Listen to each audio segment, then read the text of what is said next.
सादर प्रणाम। मैं हूं हिमांशु द्विवेदी और स्वागत है आपका हमारी खास पेशकश चुनावी चर्चा 2023 में।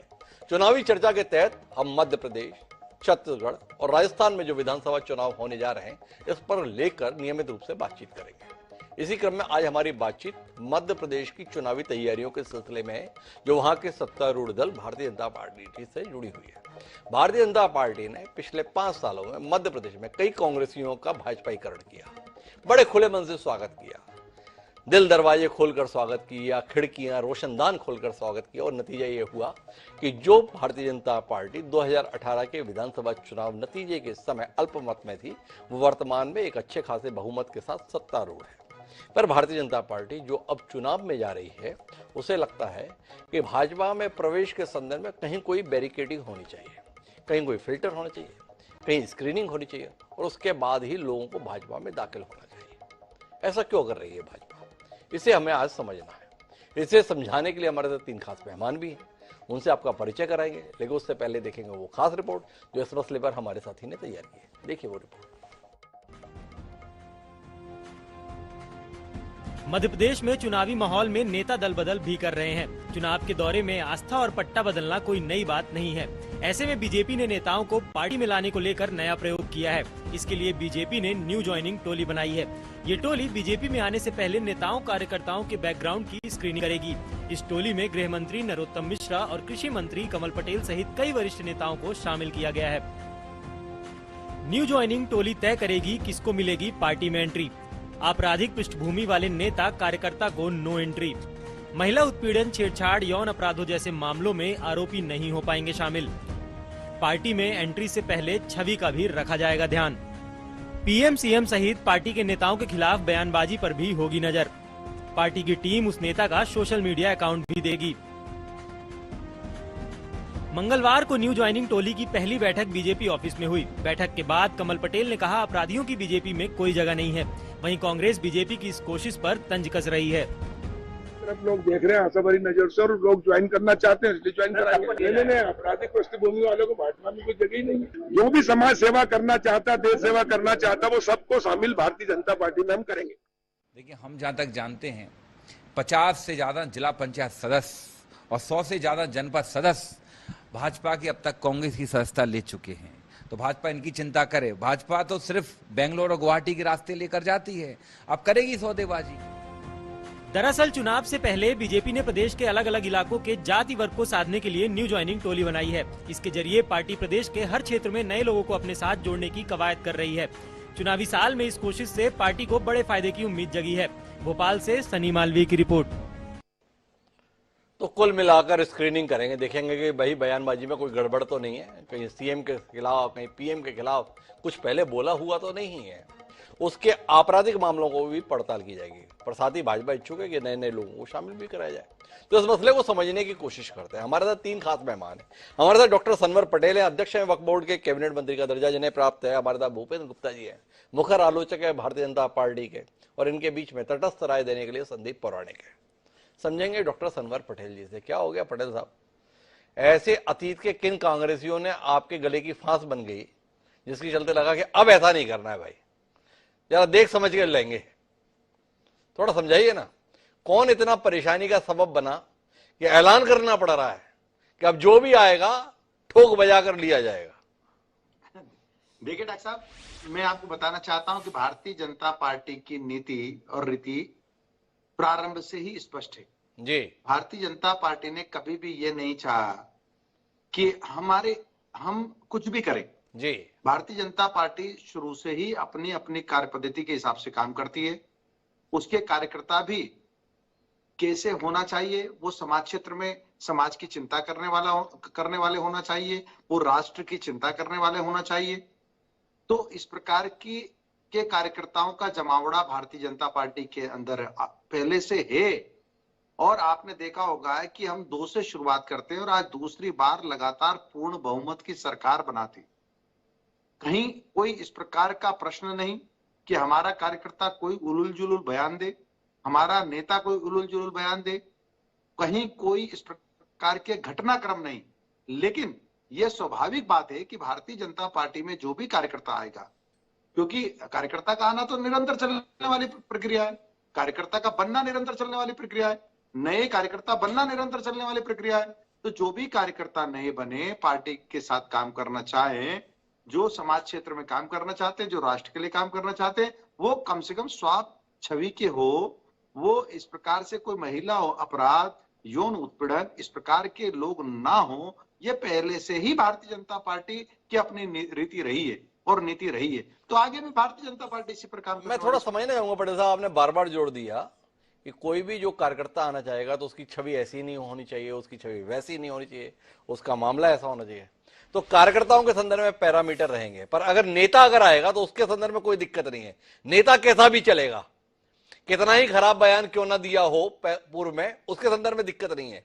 कार्यकर्ता के स्तर पर स्क्रीनिंग रहेगी, ऐसा आप समझाना चाह रहे हैं। दूसरा आपसे समझना चाहता हूं, जिन पे गंभीर किस्म के मामले भाजपा का सदस्य होते हुए भी है, महिला उत्पीड़न के भी है, हत्या जैसे प्रयासों के भी हैं, उनको बनाए रखने पर नए के संदर्भ में स्क्रीनिंग करने, थोड़ा इस विरोधाभास पे भी कोई दृष्टि मिल जाए तो हमारे दर्शक लाभान्वित हो जाए।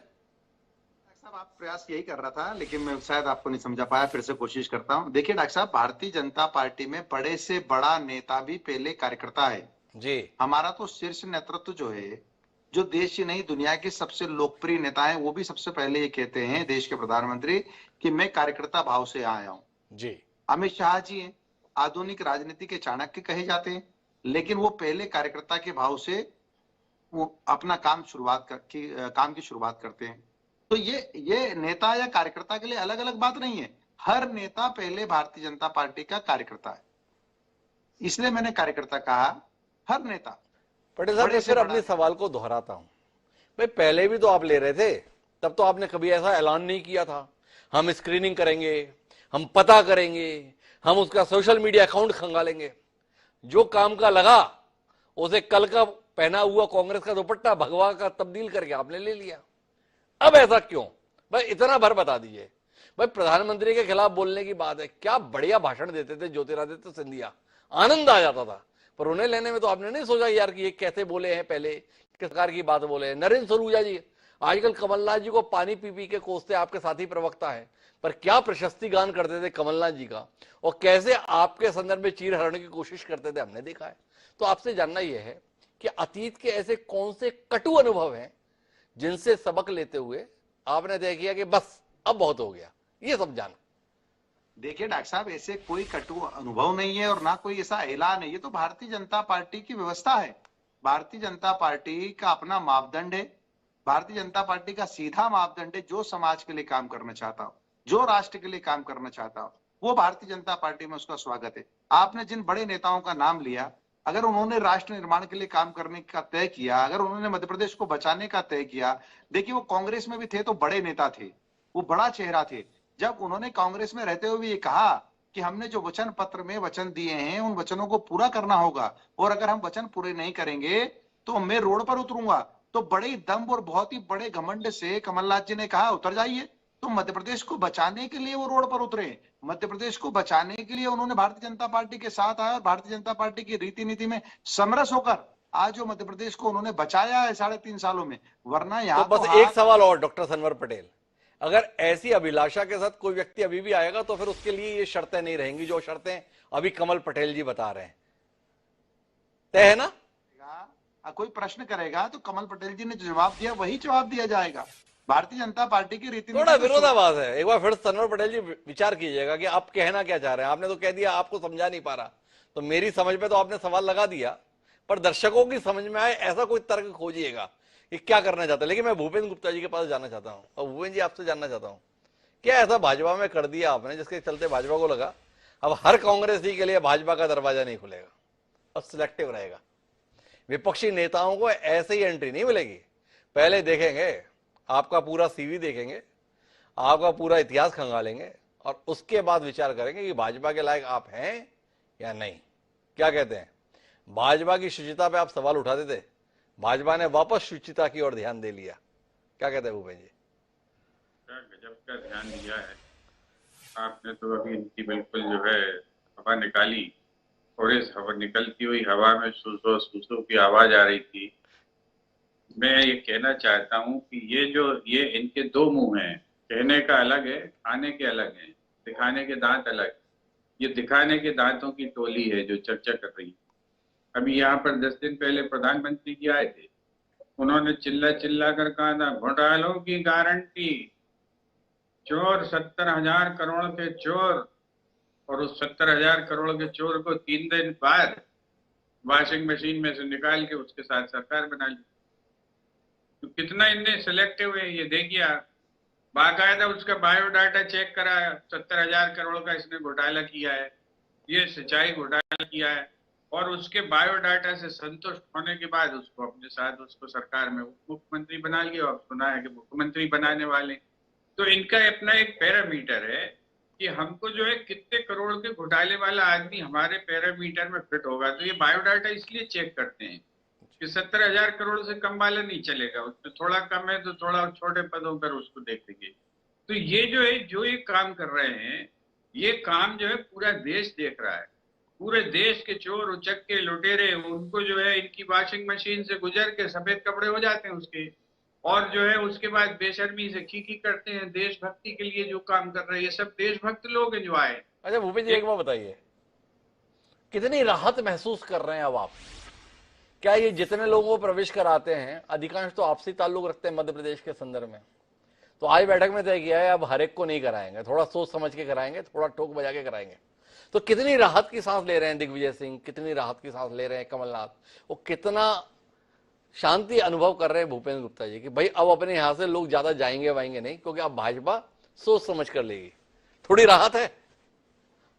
हमें तो पहले राहत हुई थी जब ये हमारा तनाव खरीद के ले गए थे जी। कोई आदमी 55 करोड़, अब तो इनकी प्राइस भी बता दी, अदालत में बता दी लोगों ने कि 55 करोड़ में इनने एक तनाव खरीदा।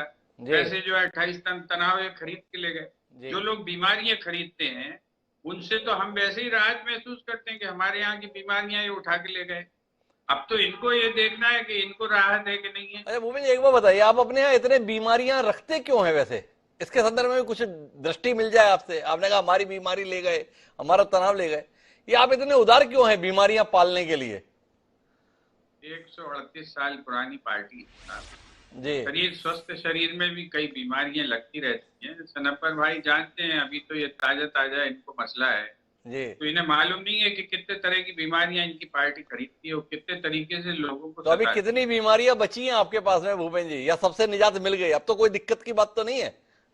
नहीं, मेजर कैंसर चला गया, इसी का हमको आनंद है, इसी की हम लोगों को जो है अब तो इनको रेडिएशन कराना है और इसी रेडिएशन की तैयारी में ये टोली और टोला बन रहे हैं। तो रेडिएशन की तैयारी है, ये दलील है भूपेंद्र जी की। लेकिन मैं संदीप जी आपके पास आना चाहता हूं और आपसे समझना चाहता हूं भाजपा की इस सार्वजनिक घोषणा के संदर्भ में। सोच समझ कर लेंगे, ठोक बजा कर लेंगे, चेक चाक करा के लेंगे, क्या कहते हैं? भारतीय जनता पार्टी के संदर्भ में पिछले कुछ समय से सवाल उठने लगे थे, चाल को लेके, चरित्र को लेके, चिंतन को लेके।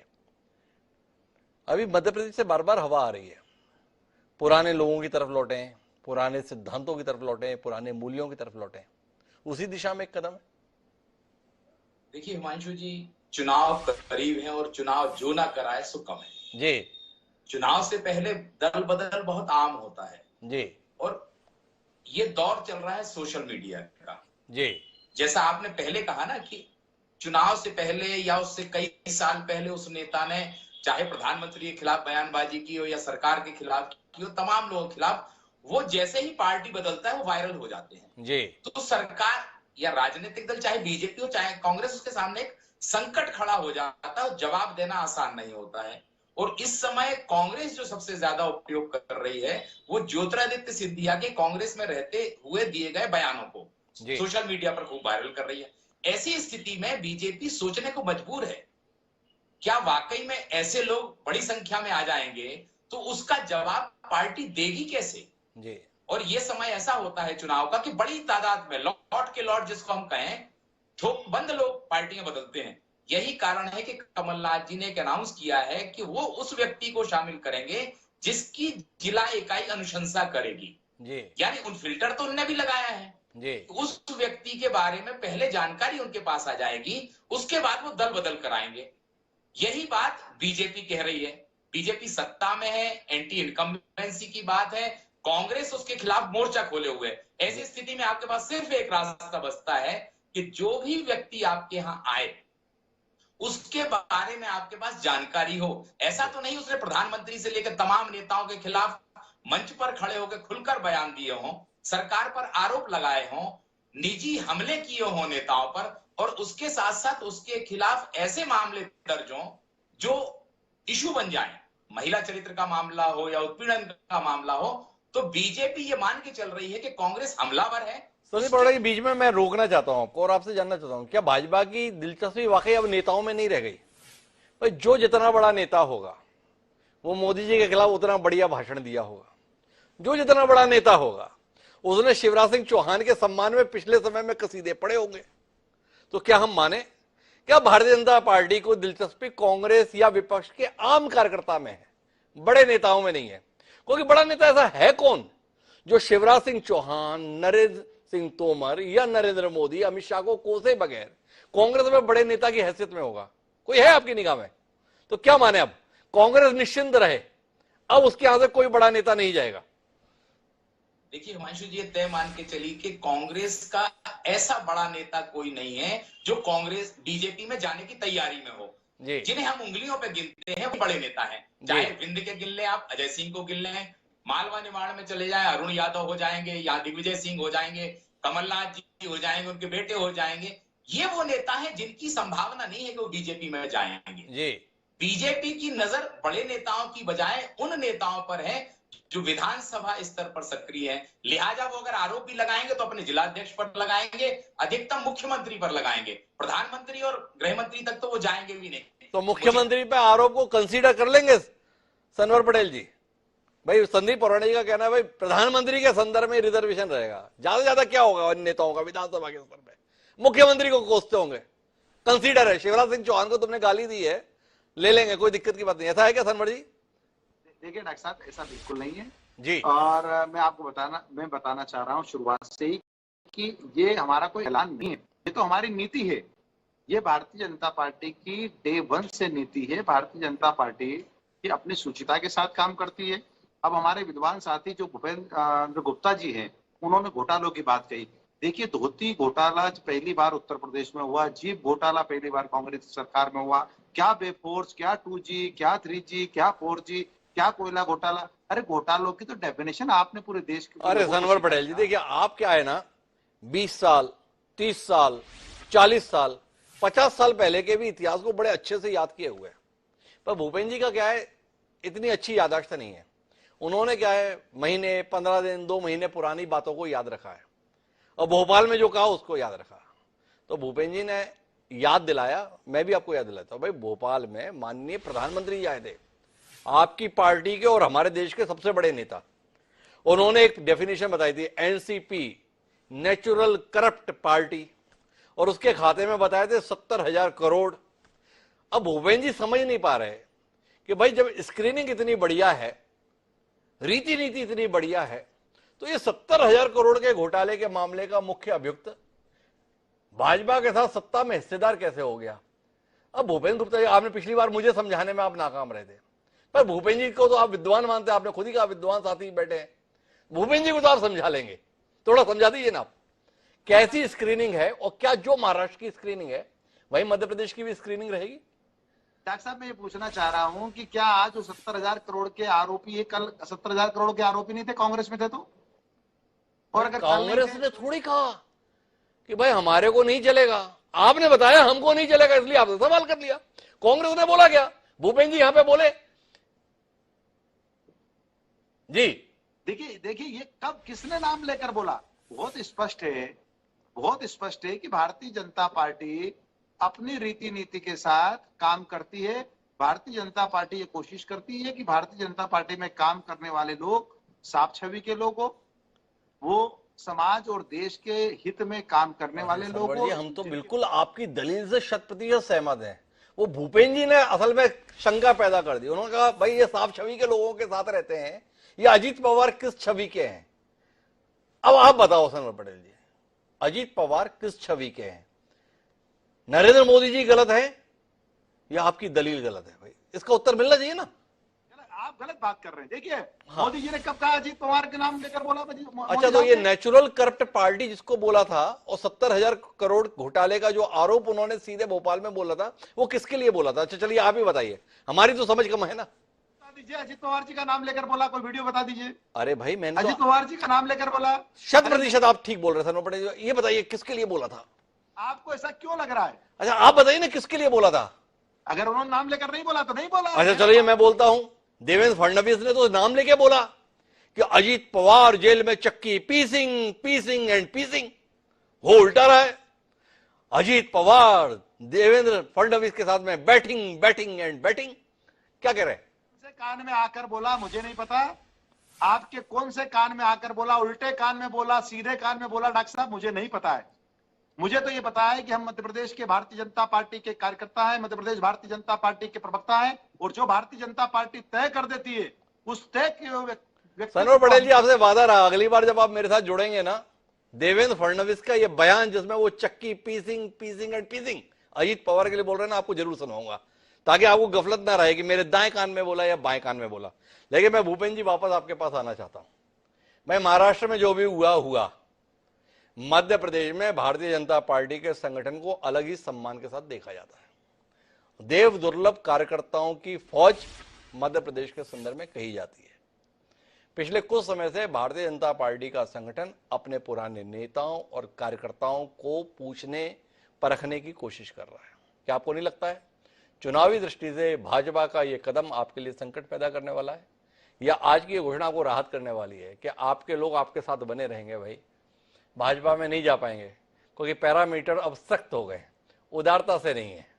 क्या कहते हैं भूपेंद्र जी, इसका आप स्वागत कर रहे हैं या इसका आप प्रतिवाद कर रहे हैं? भाई हमारे यहाँ से ले क्यों नहीं जाते? परेशान है हम, कुछ बीमारियां बच गई, उन्हें भी ले जाओ ना भाई। अभी इन्हें सूची जरा इनकी जारी हो जाए जी, फिर इन बीमारियों का भी हम लोग उल्लेख करेंगे। अभी इनके जो तथाकथित देव दुर्लभ कार्यकर्ता हैं जी, जिसके लिए आपसे पूछ रहे थे कि दाएं कान में बोला कि बाएं काल में बोला, जी, तो इनसे मैं छोटा सा सवाल कर लेता हूँ। जी, यही देव दुर्लभ देशभक्त जो है इनके थे ध्रुव सक्सेना जी, जी, पाकिस्तान की ISI से तनख्वाह लेते थे, बीजेपी के दफ्तर में बैठ के काम करते। जिन इनके जो है जिन बच्चों ने के साथ बच्चियों के साथ सड़क चलते अपहरण करके जो बलात्कार हुआ, गैंग रेप हुआ है दतिया में, वो इनके देव दुर्लभ कार्यकर्ताओं के तो बच्चे हैं। जिस व्यक्ति ने जो है जबलपुर में वैदेही ठाकुर की हत्या की, उसे गोली मारी और उसकी जो है उसको अस्पताल में भर्ती करने के बजाय उसको पूरे गांव में घुमाता फिरा कार में रख के, वो इनका देव दुर्लभ कार्यकर्ता ही तो है। और जिस व्यक्ति ने जो है यहाँ पर भोपाल में शराब पीने के चक्कर में अपनी बीवी को गोली मारकर अपनी बच्ची के सामने मार डाला, वो भी इनका देव दुर्लभ पदाधिकारी है। तो ये तो देव दुर्लभ लोगों की बड़ी भरमार एक खदान की खदान है, जहां से खुद देव दुर्लभ निकलता है और वो देव दुर्लभ यही काम करता है। एक बार बताइए, आप भाजपा के कार्यकर्ताओं के पीछे पड़ गए, हम चिंता आपके नेताओं कार्यकर्ताओं की कर रहे हैं, उन पे आप कुछ भी नहीं कह रहे हैं। भाई आपसे जानना चाहते हैं कि भाजपा का ये ऐलान विपक्ष को कितना राहत देने वाला है। भूपेंद्र जी को लग रहा है कि भाई कुछ दल बदल में अंकुश रहेगा, या आपको लगता है इस स्क्रीनिंग के बाद में भी भाई दल बदल तो बड़े पैमाने पर होगा? क्या है आपका आकलन, थोड़ा इसमें तो बताइए ना। हम लोग तो सर मार्च 2020 से राहत में हैं जी। हमारी बीमारियां इनके यहाँ चली गई जी। इनका कार्यकर्ता जो मूल कार्यकर्ता है, सनप्पर भाई भी अभी लेट एंट्री हैं, लेकिन जो पुराने कार्यकर्ता जो बेचारे दरी बिछाते थे जी, वो बाहर सड़क पे खड़े हैं, और जो सौतेले बच्चे जो खरीद के लाए हैं बाजार से, वो बच्चे इनके यहाँ गुलगुले गद्दों पे सो रहे हैं। यही तो संघर्ष, यही तो झगड़ा चल रहा है हर जगह। इसीलिए तो इनको ये पैरामीटर बनाना पड़ रहा है कि आप देव दुर्लभ के चक्कर में नहीं भैया, फिल्टर के चक्कर में लगो।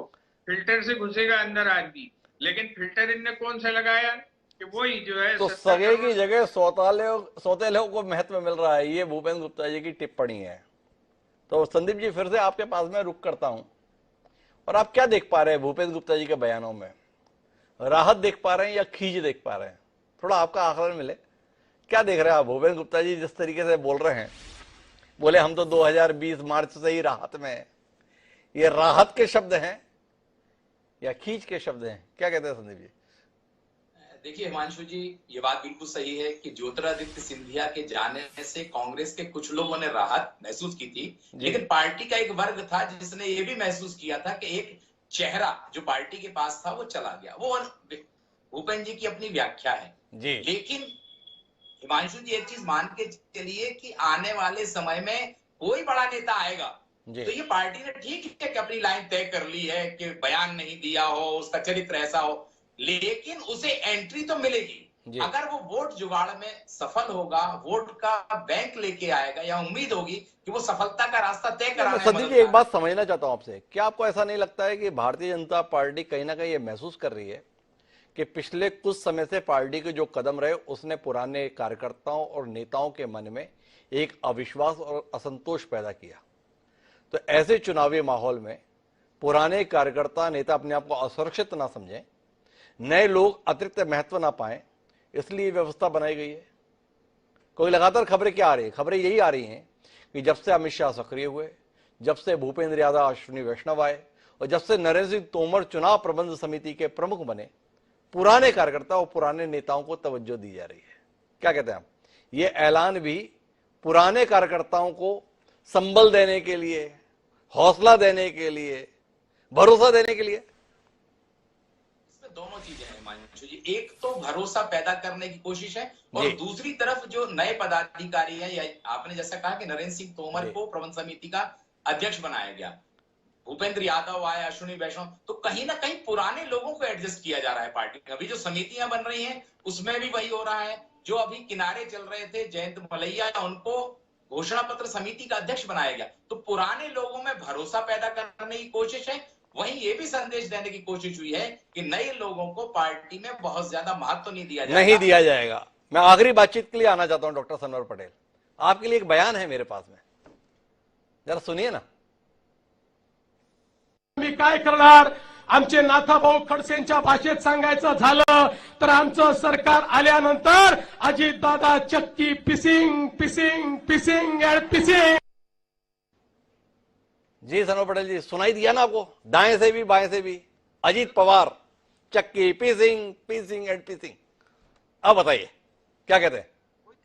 अरे भाई, कानून किसी ने तोड़ा होगा तो पीसेंगे, जब कानून नहीं तोड़ा तो काय को पीसेंगे। चलिए, कम से कम आपने ये तो कहा ना कि आपके दाएं कान या बाएं कान, आपके दोनों कान में आवाज तो आई ना। पर हमारा विषय अजीत पवार नहीं थे।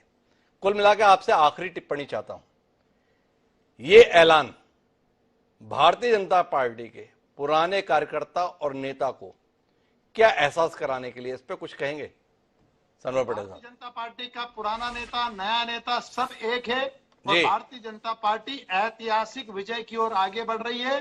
कोई बयान किसी के लिए नहीं है, भारतीय जनता पार्टी की रीति नीति है। और मध्य प्रदेश में भारतीय जनता पार्टी का संगठन बहुत मजबूत संगठन है, बूथ स्तर और पन्ना स्तर तक और अर्ध पन्ना स्तर तक मजबूत संगठन है। ऐतिहासिक विजय की ओर भारतीय जनता पार्टी बढ़ रही है और ऐतिहासिक सीटें अर्जित करेगी।